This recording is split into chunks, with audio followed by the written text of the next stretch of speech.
Неужели я снова опоздал на Hype Train? Я думаю, вы наслышаны о ремастере Half-Life 2, которым последние недели потрещали многие паблики и СМИ. Но даже если нет, то мне так даже лучше. Вся канитель заключается в том, что на самом деле об этом ремастере было известно еще с мая 2020 года. Тогда тоже трещали о нем, но не так сильно. И, наверное, сейчас я понял, что жестко так профукал возможность хайпануть, не выпустив этот ролик еще полгода назад. Однако, раз уж идея пришла в голову, решил не дропать, а запилить быстрое видео в конце локомотива. В основном из-за того, что я знаю немногим больше, нежели чем все те, кто освещал ремастер. Впрочем, почти вся эта информация является достаточно гиковской и неинтересной подобающему большинству. Из-за этого все видео вы смотрите на втором канале, который я пытаюсь оживить, чем вы можете поспособствовать, подписавшись на него. Спасибо. Давайте сделаем так, чтобы мне не пришлось попусту тратить ваше время и мое время. Видео поделится на две части. Это пересказ того, что известно всему медиа, а затем углубленное копание в файлах игры. Фух, ну хули. Погнали, сука. Half-Life 2 Remastered Collection. Это идейный продолжитель фанатского проекта Half-Life 2 Update, выпущенного модером Филиппом Виктором в 2015 году. Этот человек уже более десятилетия трудится над тем, чтобы улучшить великую полураспадную игру. Но в отличие от апдейта, который мы также могли не знать, ремастер включает в себя не только основную игру, но и эпизоды. Между тем, пускай вас не пугает приставка «фанатский», поскольку, во-первых, на фанатах как бы держится вся игровая индустрия, а во-вторых, что важнее, отремастированная Half-Life использует модифицированную версию последнего билда первого Source, на котором работает богоугодная CSGO, который можно получить лишь заимев лицензию движка напрямую у Valve. Не нужно быть великим арифметиком, философом или гастарбайтером, чтобы сложить 2 плюс 2 и понять, что данный проект делается с одобрением Габена. И тут у многих ожидания стали улетучиваться, поскольку это не новомодный Source 2, а все еще его старый батька. А обрушиваешь мечту увидеть что-то на уровне Black Mesa или правильного cinematic мода тем, что, как бы парадоксально это ни звучало, ремастер не ремейк. И каркас игры остается все тем же, что и был всегда. А главное, мерило графона у плебеев, то есть карта альбедо у текстур, будут иметь лишь в большинстве своем косметические изменения. Что ж, хотя бы бесплатно? В отличие от подобных же ремастеров от именитых издателей, которые заставляют вас платить за увеличение разрешения FPS. Тем не менее, киллер-фича здесь совершенно другая. Не в графике сила, брат. У ремастера заявлена полная поддержка мастерской, а это уже серьезно. Целью Remastered Collection является стать единым хабом Half-Life 2, где люди смогут удобно установить любые модификации по одному щелчку мыши. И чтобы повысить потенциал всего этого дела, также планируется пустить в свободное плавание полный доступ к SDK. А это в свою очередь позволит портировать другие старые моды. Возможностей на самом деле открывается огромное количество. А сейчас ответы на самые главные вопросы. А когда? Не знаю. А скоро? Не знаю. А ты гей? Не знаю. Хотя... На этой остановочке можете выходить, поскольку всю основную известную инфу я вам разложил. Так что с вас лайк, коммент и чмок в щеку. Но... Если вы хотите иметь большее представление о том, чего стоит ждать, оставайтесь, наливайте чайку и поехали. Для того, чтобы узнать больше информации, нам понадобится обратиться туда, откуда, собственно, и стало известно об существовании самого ремастера. На площадке SteamDB была обнародована скрытая страница с интересным содержимым, которую можно найти лишь по прямой ссылке. Поиск здесь не поможет. Поэтому я ее оставлю в описании. Возможно, вы сможете докопаться до большего, чем я.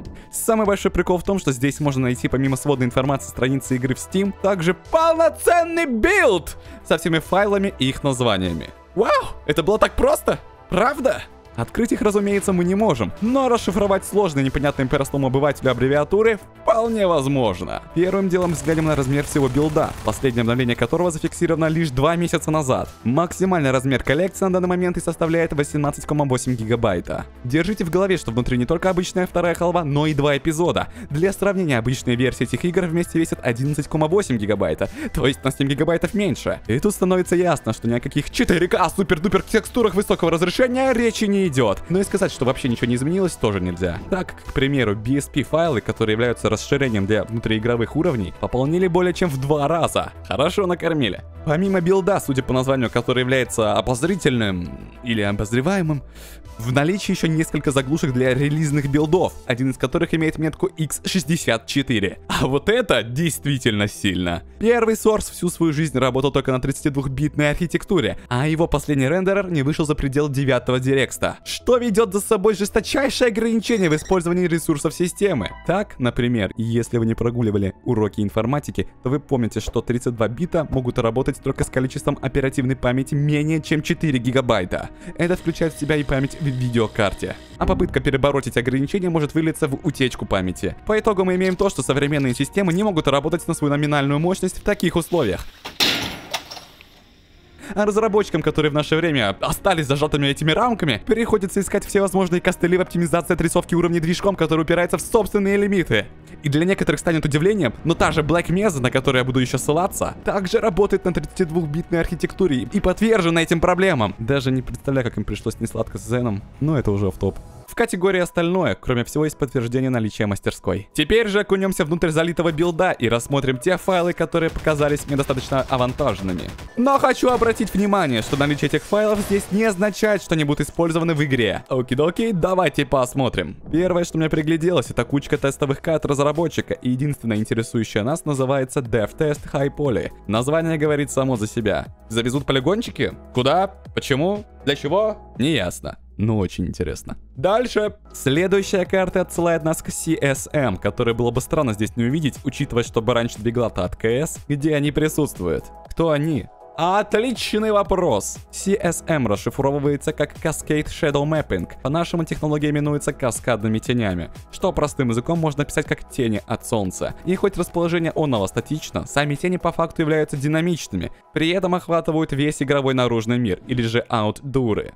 Я не буду вдаваться в подробности, как происходит построение этих теней, однако подмечу, что эта технология или ее вариация используется в играх по сей день, поскольку бустит картинку очень сильно, что добавив только ее, уже можно клеить значок Remastered и продавать по двойной цене. Для наглядной демонстрации и сравнения с обычными запеченными теневыми картами, использующихся в Half-Life 2, обратимся к любимейшему ремейку Черного Лабиринта, где также присутствует CSM. Различия налицо.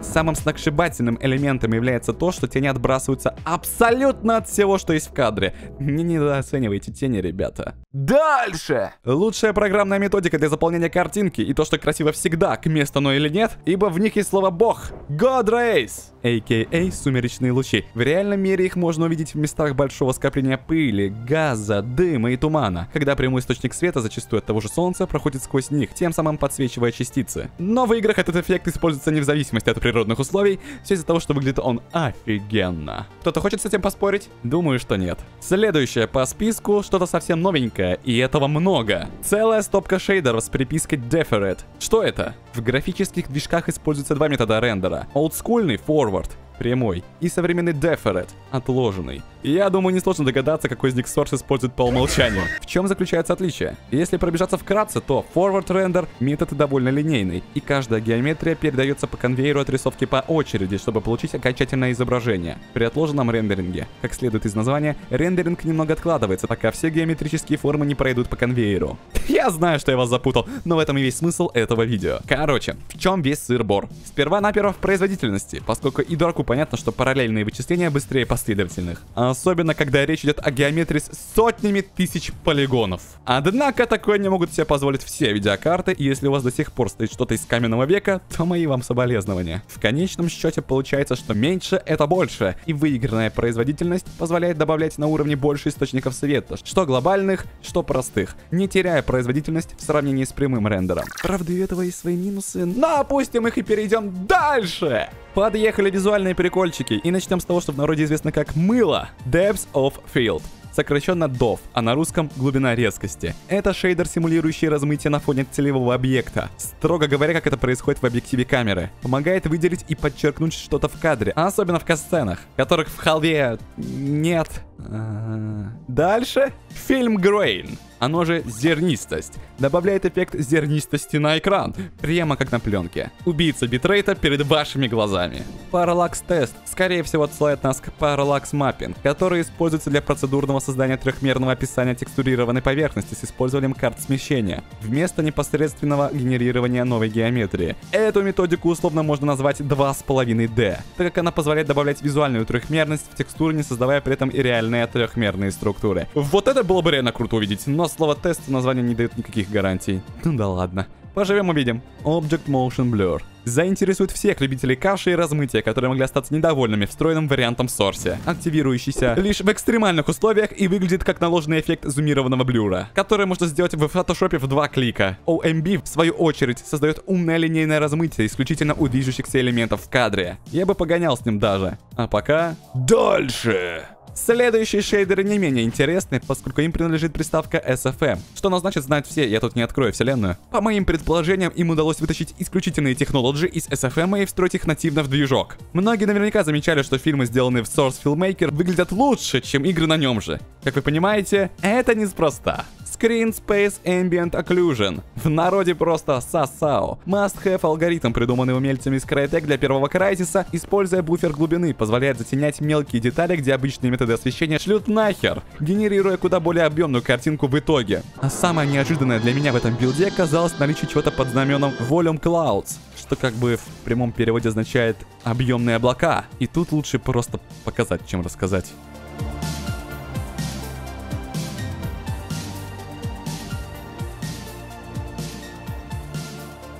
Вы правда думаете, что такое будет в игре? И последнее, что мы рассмотрим в этом билде, такой маленький файлик из нескольких букв и цифр. Да-да, вы не удивляйтесь. DX10. Неужели наконец-то нормальный многопоток? В заключение я не оставлю вас без эксклюзива, который вроде не эксклюзив, но пару месяцев назад я написал Филиппу насчет вырезанной фичи из HL2, который будет отдельный видос. И прямо сейчас вы неожиданно лицезрите первый недоскриншот из ремастера. Отражение на оружии! Да, детка! В общем, ждем, надеемся и верим. Но, надеюсь, вам понравился такой хаотичный видос. Дайте знать в комментах. Ваши мнения и ожидания оставляйте там же. Когда ремастер выйдет, увидимся с вами уже на основном канале. See ya!